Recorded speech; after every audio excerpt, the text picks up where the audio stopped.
Good morning and welcome to Homes and Lifestyles Canada. I'm Kim Hayden, veteran agent and your host. Today we're going to be talking all about preparing for winter. How do you prepare your home? How do you prepare yourself? So can you have a safe and happy season? We'll be joined by Carol Hankey, Public Information Officer with the Calgary Fire Department, as well as Adam Laurier, take a look at the butt chin, super cute, Public Education Officer with EMS, Alberta Health Services. But first, let's check in with our agents and visit a beautiful home. Welcome back. It's that time of the year again, winter. Well, you know, it's that time to pull out the toques and crank up the heat, cheer on our favorite hockey teams. And for many like me, I just like to snuggle up with a cozy blanket and binge watch all the TV shows that I didn't get to over the summer because it was so gorgeous this summer. In the words of British poet Edith Sitwell, winter is a time for comfort, for good food and warmth, for the touch of a friendly hand, and for talk beside the fire. It's a time for home. So each year, Calgary 911 answers more than 1 million emergency calls and non-emergency calls, making it one of the largest public safety answering points in Canada.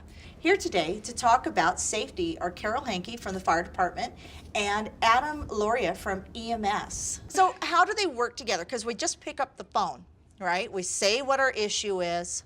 How do we know who's going to show up? Or does it, like, I know that sometimes when somebody calls with a heart attack, fire department shows up. When somebody calls, and somebody else shows up. How does all that work? Well, I think our agencies attend a lot of emergencies together. I mean, take a motor vehicle collision, for example. So we extricate, but medical intervention is also required. CPS is also required to handle the traffic or do an investigation. So there are many calls that we all work together. House fire. You know, EMS is there to support any patients that need care or transfer to hospitals. Obviously, we're putting out the fire. CPS is blocking off roads so that we can do our work unimpeded. I mean, yeah. Absolutely. I mean, when you call 911, like you said, the call takers and dispatchers do a great job of determining what the emergency is and who needs to respond. And like Carol mentioned, sometimes there's incidents where all three services need to respond, so EMS, fire, and the police service or law enforcement. And there's some situations where our agencies just respond by themselves. Maybe it's just one or two together. So it all kind of depends. But as Carol mentioned, we train and work together on a daily basis during exercises. And when it's the real life emergency, we all work seamlessly. And I am fortunate. I've never had to have fire or any of those types of emergencies. However, I've had clients, I've had friends who have required, and it's amazing how fast you guys are. So I'd like to ask, what are the most common issues that you address? So for the fire department, actually approximately half of our call volume is critical medical interventions. But that being said, we attend over 60,000 calls a year, so over 30,000 are a wide variety of other types of calls, ranging from fires, rescues, people and animals, and anywhere someone needs help. When people call 911, we show up and we try and make it better. Cats in the trees. It is so cliche, but it is so true. I have personally climbed a tree after a cat. It was not a very friendly cat. Didn't listen very well. Wasn't very grateful, Nope. But he had been on a roof for several days, and it was minus 30 out, and a neighbor decided to call 911, so we had to go up on the roof, and then the cat jumped from the roof to the tree, so then I had to climb the tree. Yeah. It's awesome. You're agile. What about you, Adam? Well, EMS. a little different from City of Calgary Fire and Police. We're a provincial service, so I speak a little bit more broader terms. So in Calgary and area, we respond to about 160,000, give or take, annually, emergency calls annually. And really for us, it's the breathing problems, whether that be asthma, COPD, or any type of other maybe allergic reaction, and as well chest discomfort or chest pain calls. As well, you can throw in a sprinkle of traumatic emergencies, so falls, soft tissue type injuries. So those are, just to name a few of our top, but like I said, as the other agencies could attest to, we respond to really, well, quite frankly, literally anything under the, whatever happens, we're going to, but those are sort of our top three. So this time of year, heading into winter, is there anything in that top 3 that is very pervasive that you see more of? Yeah, from an EMS perspective, we see a little increase when we have those large snowfalls, specifically with wet snow, and you get the homeowners or the residents outside. They want to clear their area or their sidewalk, which is great. However, in reality, shoveling that type of snow in that amount of time, everyone tries to do it as quick as they can or in one session. It's in reality a mini workout, so you have to prepare your body appropriately. So whether that be a little bit of light stretching, hydrating, even the night before if you want to be out the next morning, hydrating with water. If you're on any prescribed medication regimes, make sure you stick to those and prepare like it's a mini workout. A little bit of light stretching, and when you get out there, if you feel any pain at all at any time, definitely stop. So it sounds almost like running a marathon. A little bit. A little for, bit for like some running. people it is, yeah. So October Fire Prevention Week. So with going into Christmas, I always have heard about, Christmas trees causing challenges and stuff. Is there anything that you can share with us, some points from, key points from the fire prevention that we can utilize forward? Well, our first message is always to try and prevent fires to begin with, right? But that being said, we're not always successful in that, and things happen because we're all human. Having a working smoke alarm really is the key. That is what's going to let you know there's an issue in your home. And this year's theme for Fire Prevention Week was Every Second Counts, Plan 2 Ways Out. We have so many 2-story homes here in the city, Yes. especially in the suburbs. I wonder how many people have a home escape ladder in each bedroom on the 2nd story. You need to have 2 ways out of every sleeping area. So the door is the most common way that we go in and out. But if there's a fire and you can't go out the door because the hallway is filled with smoke, you need to be able to go out the window. And I don't know how many people can safely jump out a 2nd story window and not injure themselves or worse. I have to say, I'm guilty of that. I never thought of that. As a ladder. So are they just ladders that you can get? They're fold-up ladders. You can get them at any large home improvement store. They come in 2- and 3-story lengths. They probably range in cost between $50 to $100, and every bedroom should have one. Every bedroom that's on a 2nd or 3rd level. And that's nothing next to so many other things that can be expensive or irreplaceable, like your children. Exactly.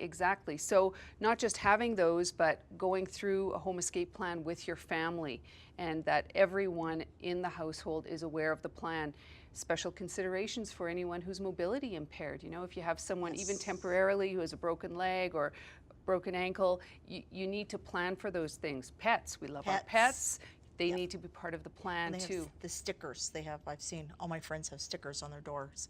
Said, Fluffy's inside. I have 3 cats or whatever. Yeah. My one so friend, we don't want people to linger in the house. You need to get out quickly and safely, and it just takes sometimes a couple of breaths of house fire smoke to render you incapable of making your way out safely.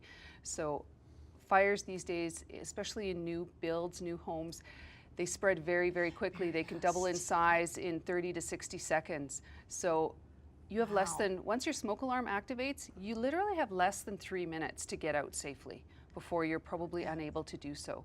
And if you have a larger family, you have small children, those are all things that you need to consider and plan for. Move fast. Yes. Move fast. Don't wait for Fluffy. Let you guys handle that, right?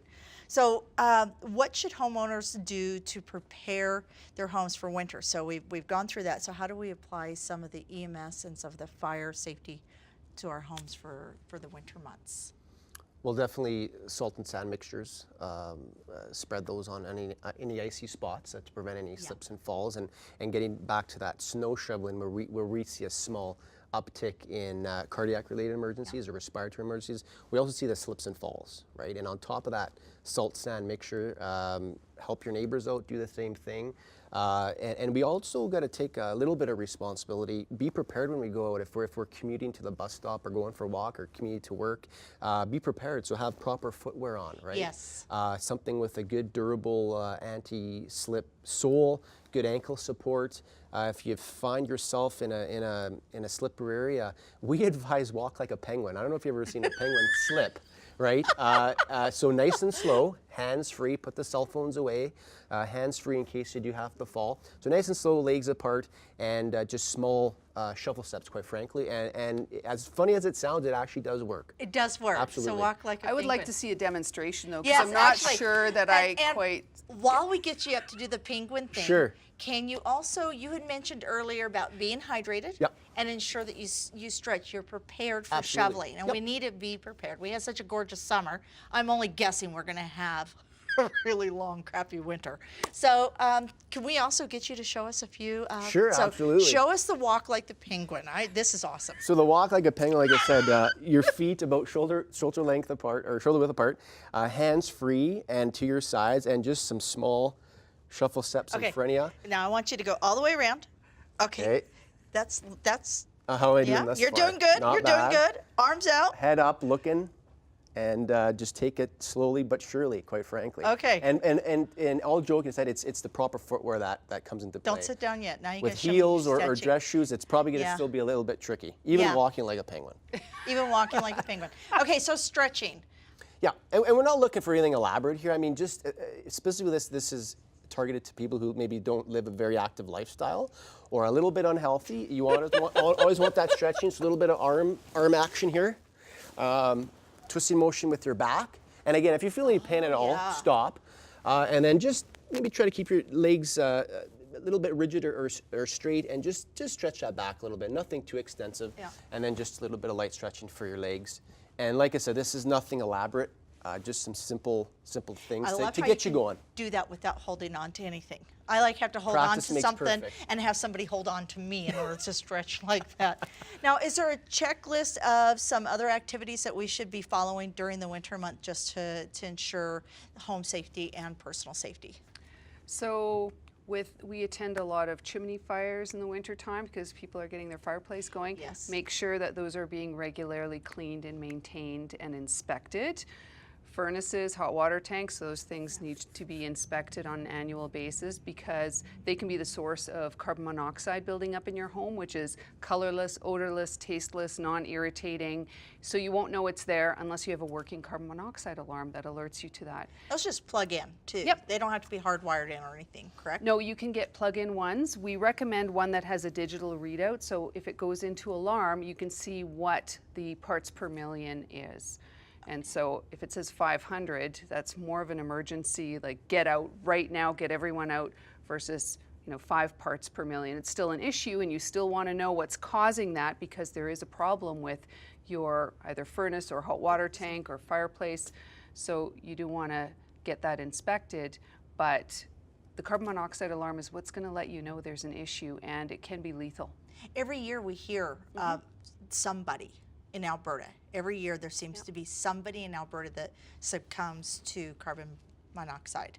So yeah, absolutely, absolutely. And I ran into a scenario where if you call the furnace company, the gas company, they'll actually send somebody out. They'll send somebody out fairly quickly also if you suspect a leak. Well, they call it a silent killer for a reason, right? Because Yep. it's odorless, tasteless, and it's obviously very dangerous and fatal in certain instances. Yeah, and the symptoms are actually very similar to flu-like symptoms, and we're coming on flu season, right? Yes. So that dizziness, that fatigue, that nausea. So Absolutely. it's very similar. So you might think, oh, I think I'm coming down with the flu. You lay down and go to sleep. So having a working carbon monoxide alarm, and we recommend one on every level. And if you can just have one, it needs to be in your sleeping area so that you can hear it activate. A lot of people think, oh, I'll put it down in the furnace room because that's where the likely source might be. Yeah. But if you live in a 2-story house and you've got the alarm down in the furnace room, how likely are you to hear it upstairs when you're sleeping? So really important to have it close to your sleeping area. That is a great point.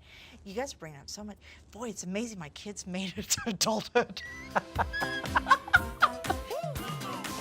So what should someone do if they have an incident while clearing the snow or, walking or anything like that? So we've talked about how to do it. What should they do if they don't do the penguin walk and they do go down? Good question.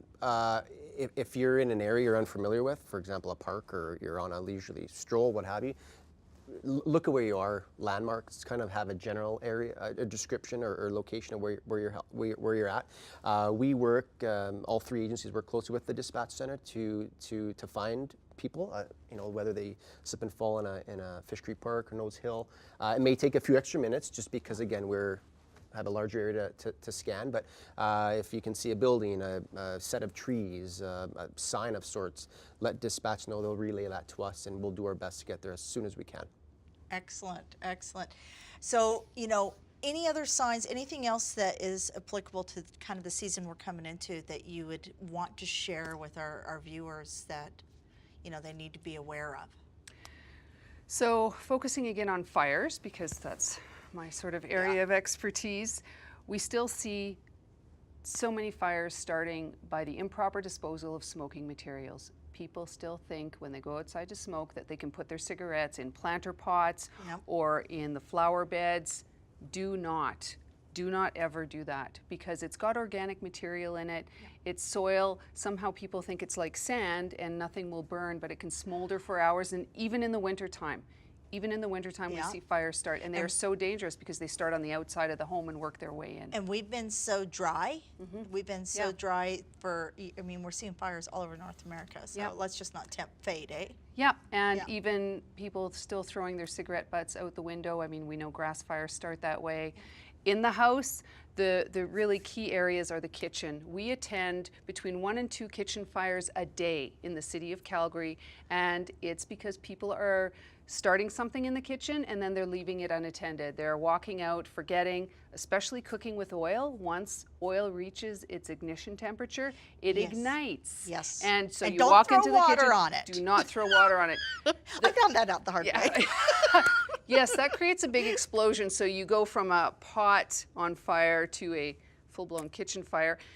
Have a matching lid. Whatever pot you're using, have a matching lid handy and oven mitts, okay? And the quickest way to put out a fire in a pot is to put your oven mitt on, put the lid on, and turn the stove off and leave it and let it cool down. If you have a fire in your oven, turn the oven off and leave the door closed. And then call 911 if you feel like it's out of control or you can't handle it. You know, because we don't want anyone to put themselves in a situation where they're uncomfortable or exceed their skill level with what they can handle in their home. So always get everyone out and call 911 if you have any concerns that it's spreading or that it's not going out. And don't be concerned if the fire alarm is actually going off, because dinner's going. The fire alarm they call the dinner bell when my kids are growing up. So it's like, oh, good, Mom made dinner. Might be a little burnt, but yeah. So getting back to smoke alarms, there are maintenance guidelines for smoke alarms. We want people to test them once a month, just by pushing the test button, not by burning supper, okay? Pushing the test button.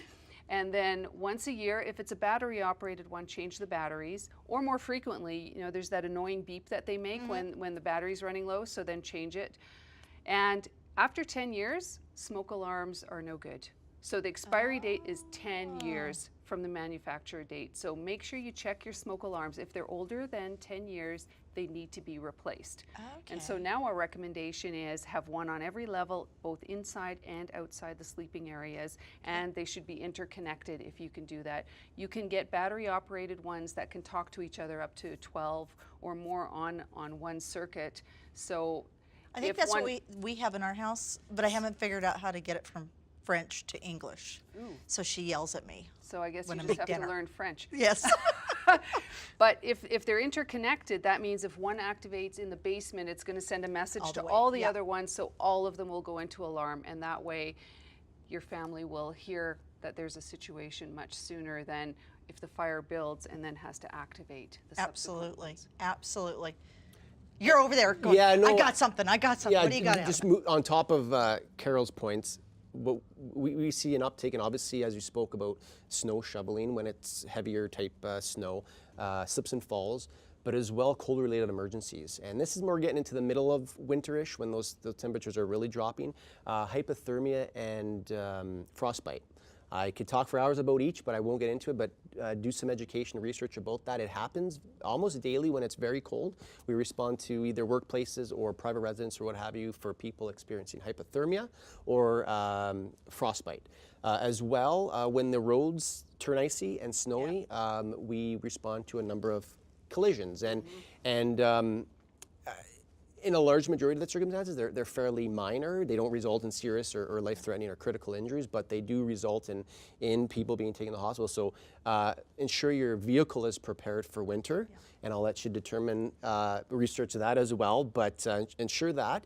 And don't follow so close to each other. Yes. I mean, you need, with snow and ice, you need at least 4 to 5, if not more, seconds traveling and stopping distance between yourself and the vehicle in front of you. Absolutely. We're not driving on pavement anymore when we're in December, January, February, or even March. And I don't want to expand that anymore in Calgary because we could go more on either way. But anyhow, and drive to the rules of the road as well. I mean, we should never ever, no matter when it is, exceed the posted speed limit. But if it's not safe to be even going the posted speed limit, maybe drop your speed down a little bit when it's safe to do so, obviously, and you know, give that stopping and traveling distance between yourself and the vehicle in front of you, and hopefully that'll mitigate some of the minor crashes that all 3 services respond to. And don't rubberneck. Don't rubberneck. The rubbernecking is the biggest issue I see. The crashes are smaller, and then you always get another fender bender somewhere because somebody's looking at what just happened. Or nowadays, in today's world, everyone's trying to video or take photos while they're trying to operate their motor vehicle. So that should be a no-no at any time. Put those phones in the trunk or in the back seat. Yeah. And if you really need to, pull over and use your phone. Yeah, but be careful. Be careful, absolutely. So where can our viewers find more information? Is there a website that they can go to get more information on these subjects that you've talked about? Like, does EMS have? ahs.ca/EMS is our webpage, and then obviously we have social media, so Twitter and Facebook and Instagram and all that sort of jazz. So ahs.ca/EMS is your main hub. And www.calgary.ca/fire. And you'll find all sorts of great information on there, not just about fire prevention, but the services that we provide to citizens in an emergency and non-emergency capacity. Excellent. You know, just having that access to information. I thank you both so much. So, you know, we want to thank Carol and Adam for coming out, talking to us today. Be sure to go to homesandlifestyles.ca to see more information and to see the full panel discussion. Check out our social media for tidbits and giveaways. And thank you so much.